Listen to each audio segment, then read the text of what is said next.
Welcome into the television version of Strategies for Living. I'm marriage and family therapist Dave.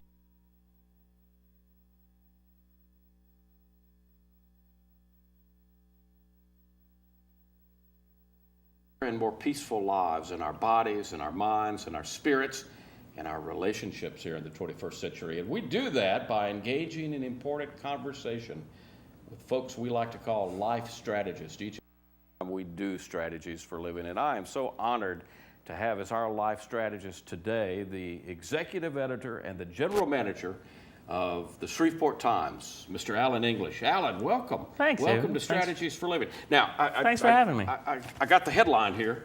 Change is here. It's always here, isn't it? The paper looked a little different. It was bigger. Yeah, this is the Wednesday, November the 5th, 2008. Almost it's bigger. It was wider. It was wider, yeah. But this is the paper I grew up with. Mm-hmm. I don't know the paper today. I love it. Fits on the table easier, doesn't it? Fits on the table easier. This is today's, and I didn't need to read today's to see that Seattle had what they had done to Denver last night. Well, we all knew that was game over about halftime, right? Yeah, well, I think maybe even, but I think you're being generous there, Alan. Anyway, thank you for coming. You bet. Thank you. What's a nice newspaper guy like you doing here among all of this TV stuff, huh? Well, you asked me to come out. I'm always willing to come out and talk with folks about what's going on at the Times or just in Shreveport and Bossier City. The Times has been a part of my life. My father, every morning, and back in my day, it was the Times in the morning, it was the Journal in the afternoon, and you began the day. Well, there's change right there. There's change right. The Journal's not around. Journal's not around anymore. But I watched my father and mother begin their day every day. Go out and get that paper, get that first cup of coffee, and the day doesn't feel right unless you begin it with a cup of coffee and the Times. Mm-hmm. And I'm still that way. And so, I guess one of the first things is there have been so many changes in the Times. And some people would even say, and there's I don't want to talk negative, but there's been newspapers that have, gone out of business here and there. We're all aware of that. And so, there's some people that say, please, Alan, is our time safe? And that's a good place to begin, isn't it? Well, I think a lot of things are changing, and that makes people feel uncertain and uncomfortable. Yeah. And especially when something that's such a regular habit in your life changes so dramatically, you're like, what's going on? There must be something really either big afoot or trouble afoot. And I will say that it's probably more of a reflection of what's going on in all of our lives. There's a great shift in the behaviors that we have, the way we consume media, the way we spend our day, the way sometimes we shouldn't spend our day. True. And when we are taking in information, which is what we use to make decisions in our life, the time you spend with media has a big role in that. I think people who are influential, who want to make a difference, they want to stay as informed as they can. And today that means being digitally savvy. Absolutely. And I think people who have families are busy. And so if you got to get information while you're busy, again, it's digital. The print experience is something that's preserved right now from what a lot of teachers know, but also a lot of people in those same groups knows that when you have a tactile experience, your memory and your processing is much deeper and much more permanent.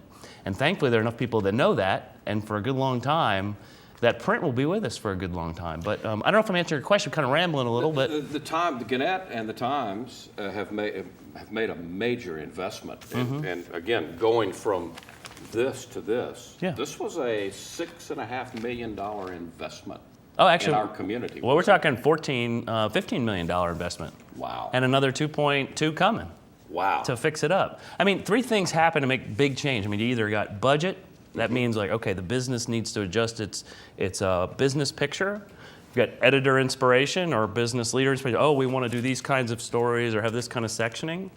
Or you have revenue, which is to grow the top line. You're going to make a change that's going to bring in revenue. Those three things usually drive change in a business. And for us, this represents all three of those. Okay, so you've got a change in size and format, which gives you some flexibility in managing the cost of printing, on a given day. Right. Okay. You've got editor inspiration, which is, wow, we can do something with this kind of a format, create new sections as we're done, new types of coverage, reformat it, take some inspiration there. And then revenue opportunities, color on every page with a new press. Absolutely. And so there's more color here available it looks good. for advertisers. And a new WordPress, which for revenue offers us to be able to deliver results for advertiser. So those three things are at play in this change. And customers, regular readers, had to get used to it. I would venture to say a lot of folks that you might come in contact with say, really they got used to the size change pretty quickly. The thing that I think is the most challenging is that in all of this change, the economy has stressed the industry, as has digital behaviors. Sure. So that meant that our revenue picture and our business model had to adjust. And that has meant some reductions in staff and some reductions in the number of pages as we try to manage ourselves through that while people spending more time in digital space. And yet, one of the things that I've noticed, and I just brought last week's papers because I am a subscriber, and one of the things that seems to be happening to me is, just with no certain, you had a big story last Monday on pharmaceuticals gaining momentum, the radio pharmaceuticals gaining momentum. Economic development coverage. We're going to hit hard with that. Tuesday was the flu widespread. Of course, Wednesday was the teen posting of the nude photos was probed, and Thursday, Bossier looking at those sexting cases. But then a big story on Friday, a local business, how the shift in the economy, especially impacting restaurants in the area and where we eat, where we go. And I was especially the Sunday paper and the big story on the date with death, the death row inmate. Sepulveda, Sepulveda. And then a secondary story in the interior. These are in-depth stories, Alan. I'm glad you these appreciate take time. that. These take time and effort to write and report. Something's going on positive as far as I can see. Well, thanks. There is a strategy at play which acknowledges that your instant news, if you will, your breaking news and all the things that happen day to day, more and more of that readership's going digitally. Right. So if we're going to survive, we've got to put news in its context. And the people who make decisions and families, they want to know what surrounds all of these trends. If there's teens misusing cell phones, if there are death cases going on in the court, what's behind it all? Right. And so that's our job, is to make sure that you're not just getting sound bites. We're putting things in their place and in their context and analyzing them. I'm speaking for myself. I'm not totally an outsider because I write a column for you guys once a week, thanks to you. Oh, well, thank you for offering it so much. But still, all I do is send the column in. I'm still pretty much, I guess, a pretty typical reader. I take for granted a lot of times, stories, in-depth stories, like the two that appeared in Sunday's Times. Enjoyed them immensely. It gave me a behind the scenes and an understanding that I wouldn't get from, with all due respect to TV and radio. I get the quick sound bites. I got a lot more in depth here. And I think sometimes I might take for granted, and maybe all of us do, how many people it takes to do this, to put this product on our iPad or on our front door every morning. And I take that for granted sometimes. It takes an enormous amount of people, doesn't it? It does take a good number of people. I mean, but we do sometimes refer to it as the daily miracle. It is. There's a lot of pieces that are like just-in-time manufacturing that occur from my general manager point of view, if you look at the input of a story to the doorstep and then delivering it all day in and day out, there are a lot of people involved at just the right time to get it done. And then there might be a typo or a misstep in the paper somewhere, and that happens, and we're working to eliminate all of that. But if people could see the number of touch points that occur in order for a paper to get out 365 days a year to your doorstep with as much as it has for $1 and less if you're a subscriber, it is a daily miracle. But I think it happens because there are a lot of great angels involved. We have people who are so dedicated to this process, they didn't get into it to make a lot of money. They got into it because they wanted to make a difference. You mean to tell me John Andrew Prime is not a rich man? No, he's not a rich man. And here he's been telling me that for years. He is a rich man. He's a rich man in his spirit and his drive, and what he does makes him very happy, and the feedback he gets on the stories he does lifts him up. So he's rich in that way, but yeah. Good answer, he's not Alan. driving a Maserati, though. Good, yeah. I've seen what John drives, and I've known John for a long time. He and I went to elementary school together. Don't tell him that. Well, there are a lot of people like that, and I call them angels because really they're giving of some great talent and some great spirit to bring the community a special view. That is, I'm sorry, but you really could not afford that if you were out there trying to literally just pay and buy it. Amen. Okay, we're going to take a quick break here. We're going to come back. We'll talk about some of those other angels that are involved besides John, because there's a lot of them, and we'll talk more.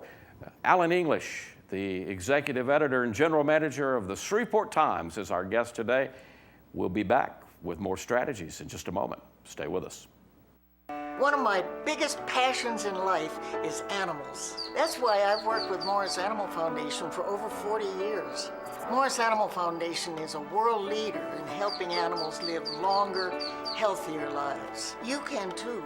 Just show your support at morrisanimalfoundation.org. To help cats, dogs, horses, and wildlife live healthier lives, visit morrisanimalfoundation.org, where we are advancing science that will create a healthier tomorrow for animals. When a hurricane is approaching, your pets look to their pack leaders to get them out of harm's way. That's you, Luciana, so put a game plan in place before a storm hits. Know where you're going to evacuate to, find if they accept pets, and be sure your pets have the proper identification tags. For more details about caring for pets during a hurricane and shelter information, go to getagameplan.org. So pack leader, get a game plan in place before you need it. At what age is the color that your skin was meant to be no longer beautiful? Every year, millions of young women try to change the skin they were born with and say they'd die for darker skin. Sadly, some actually do. Melanoma is the second most common cancer in teens and young adults, and one person dies from melanoma every hour. Change your thinking, not your skin. Stop tanning. Learn more at spotskincancer.org. A message from the American Academy of Dermatology. Welcome back into Strategies for Living, the television version. I'm marriage and family therapist David McMillan. Alan English is our life strategist today, and don't forget that Strategies for Living is in newspaper form. Find us every Saturday morning in your Shreveport Times. You can also find us Sunday mornings, News Radio 710 Keel, 9:05 to 10 at where we've been for, feels like 100 years, Alan, but 22 years the radio show is that old. And you know, the column actually came out. You were a guest on the program when you were here the first time. This is your second time around in Shreveport. Thank goodness you're back.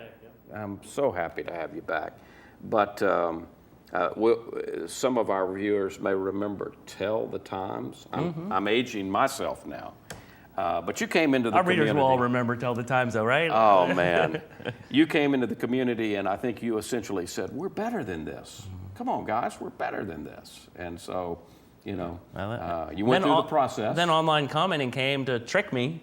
Who knew? And then Facebook and Twitter. Well, now, you know, anonymous is easy to be, and that was, I think, a good move for the print experience. Yeah. But certainly online took that and ran with it. Took that and ran with it. Yeah, you were mentioning in the last segment angels. I have to mention Wiley Hilburn.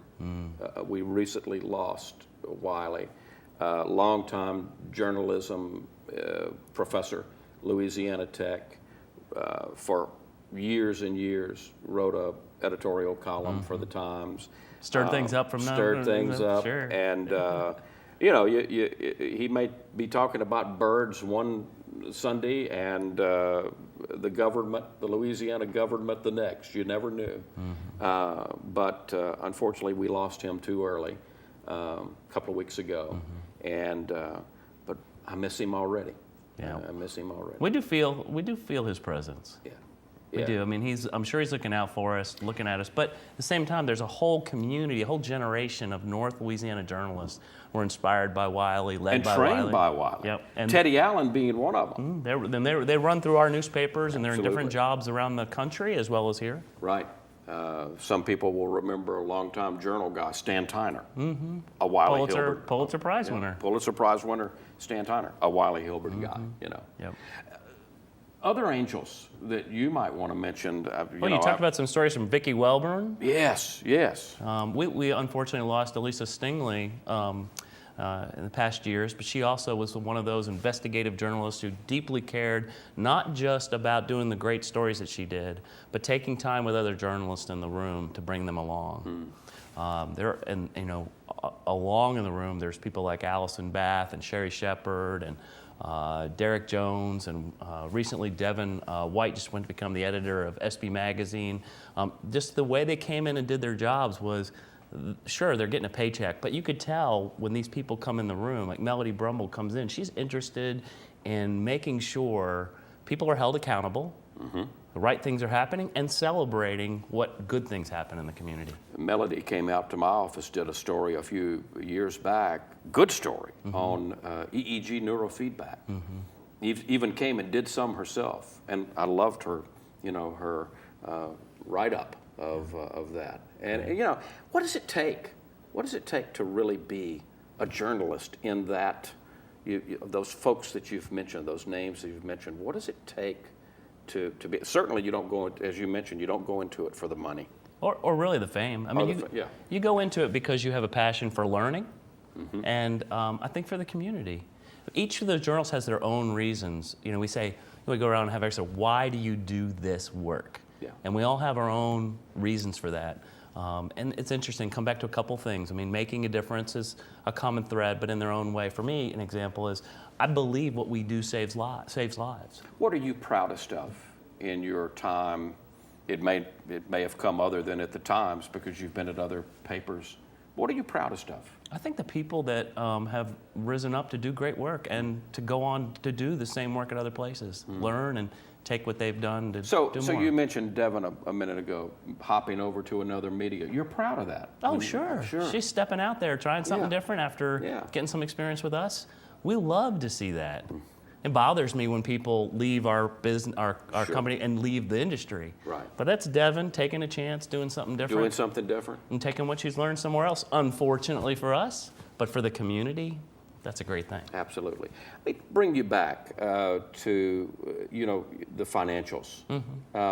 You mentioned you were talking in general last segment. Are we healthy? Is our newspaper healthy? We've got some illnesses here and there, but yeah, we're healthy. I don't think you have anything to be concerned about whether you're going to get a paper. If That's you're a what I wanted to subscriber. hear. That's what I wanted to I don't think there's anything nothing in the near future that should cause you great concern. But to be fair and honest, there are things that need attention. We know the content has to continue to get better. That's just something an editor not just does because they feel like, oh, let's do that story. Right. We have to find new ways to cover things that are right for what this media is becoming. You said it took less. You were doing more with less. How many people? Well, we have about 33 people in the Shreveport newsroom. Back when I was here before, we were probably up in the neighborhood of 60. Wow. 70 at one point. When I was hired in 2000, we were probably at 80. That's called productivity, Alan. Wow. Well, we do produce a lot, and I think it's about prioritizing and selecting and realizing we can't be everything to everyone anymore. That's just not the way we're going to operate. Our digital space provides a certain service, our print is going to provide a certain service, and together you'll get the whole service, but we have to morph into a new business model. Get into your financials. We're healthy because we are changing. We're not, if we weren't working on things. You're not staying stagnant. Right. If you didn't see change, I would get worried. Yeah. But we're working on the model and we're building a new future, and that comes with selling the building downtown. It's about I was going to ask you about that because there was in this group of papers, big ad, building for sale. $3.1 million. Anybody It's a, ready? hey, what a bargain. What- It is what- a huge facility in a dynamite location, but we have changed so much. We used to have a press inside that building. That's been cleaned out. Sure. There's a lot of space that's available for use that we don't use, and You we got to don't pay to utilize. Yeah. heat and all the electricity. Where are you going to? Well, we'll see. Or do we know? Well, we've looked at a couple places, but we found they were off the market before we could get to them. We're not going to be able to move until somebody purchases. So once we sell the building, then we'll get serious. You'll get serious about Downtown, we're open to anything though. Okay. You So- want to stay downtown or do you not? Probably a preference for downtown, but nothing's off the table. Okay. Do South Shreveport, Bossier, but downtown is where we'd focus. Somebody wants to build us a building, or somebody has a great building, we'll be looking at that too. Okay. Well, there you go. You've put it out there. But I gotta sell the Who building knows? first. You got to sell the building first. Well, maybe somebody will see this and call and say, Alan, I want to buy your building. Well, we'll always have a significant number of employees downtown because we're keeping the printing facility there. Right. That is So- not for sale. No, it's not. Okay. So, but there's a good piece of property that is. What other changes can we look forward to? Can you? Well, this will keep changing. This edition, I was thinking we might be moving some of that Saturday Life content. We might move that to Friday. Okay, we're looking at we're building a prototype of an arts and entertainment section that will probably go into Thursday's paper, a much larger, more robust section about what to do on the weekend to come. Now, folks who get their preview on Friday might get a little restless because they don't get the Thursday paper, but they might need to adjust. Right. Thursday gives that content more life, longer shelf life. Okay. Last minute planners, we'll have something in the Friday paper for you. But we think the deeper content about what's going on in the community might end up in Thursday. Might end up in Thursday, so that might mean some of the Saturday stuff shifts, the lifestyle stuff shifts to. And we're not leaving Sunday out of this. Sunday is people might like to know, we call it the money paper for a reason. Not only are there a lot of deals in there, but it's one of the editions that makes us our most money. I mean, look at this thing. I mean, some people rely on all of the information, not just the news information, but the bargains. Do a all pie of chart the- of all of our revenue from the different days. Monday and Tuesday will be the smaller revenue days. Of course, They're lighter yeah. papers. But Sunday is, if you pile them up, it's kind of Lots of equal info. to the size with more. It's close to, I won't give exacts, but 40 to 50% of our revenue comes from that Sunday paper. Wow. Are there particular times of year that are better? Of the print Obviously, the Christmas season, the holiday Yeah, season. oh yeah. Thanksgiving's a time big Thanksgiving, paper. Oh yeah, we always have a little internal measurement of how big's that Thanksgiving paper going to be? Is it going to be bigger last year? Sometimes it is. Do you like to come to work? In the morning? Absolutely. Do you like to get up and come and do what you do every day? Yeah. I get to be with some great people. I guess it's rewarding. Yeah. It can be very rewarding if change happens because of something you uncovered or revealed. I think that there are a lot of things that come with positive feedback in midst of the negative, and I think you have to look for opportunities in change. And I hope to help people see that in change, there are always great opportunities in coverage as well as for you as a journalist to grow. Absolutely. I look forward to what may be ahead in the future. Can you give us? Can you tease us maybe a little? Sure. Are there any big changes coming? I think there's some big changes if it plays out. Now this kind of gets a bit small. You can talk too much because these are things that are out Right, there. right, that are But possibilities. We want to build out a more robust reading experience. I think we're at a time where we need to build digital experience way up, but not without paying close attention to the print experience. Right. It's going to take both of them working very well for a future. So I think world and nation coverage, putting the world in its context, that's something we have to work back into the paper in a much bolder way. We knew for a time that we had to make some trade-offs to build the future, Right. digital first. Right. Well, now I think we've got to find a better balance. Okay.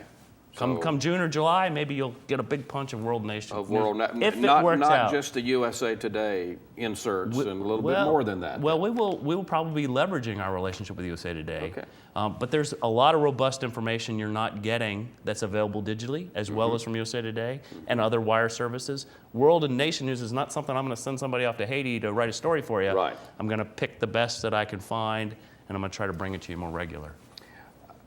I don't know what that looks like, but that's an investment we'll make in the coming year. in the coming year. Thank you for doing what you do. Thank you for taking a chance 6 years ago on a guy that had never written a column before. It's Hardly been a fun. chance. Hardly a chance. It's been fun, and I enjoy doing it. So Well, we're glad to have you. I'm sure a lot. hopefully it'll continue for a little You find it while. rewarding? I find it very rewarding. Not necessarily when I get that paycheck in. It's not much. Chicken scratch. But hey, you know, I don't do it for that. Mm-hmm. I do it because I like to, and I love the feedback from the readers. By far, lots. It amazes me.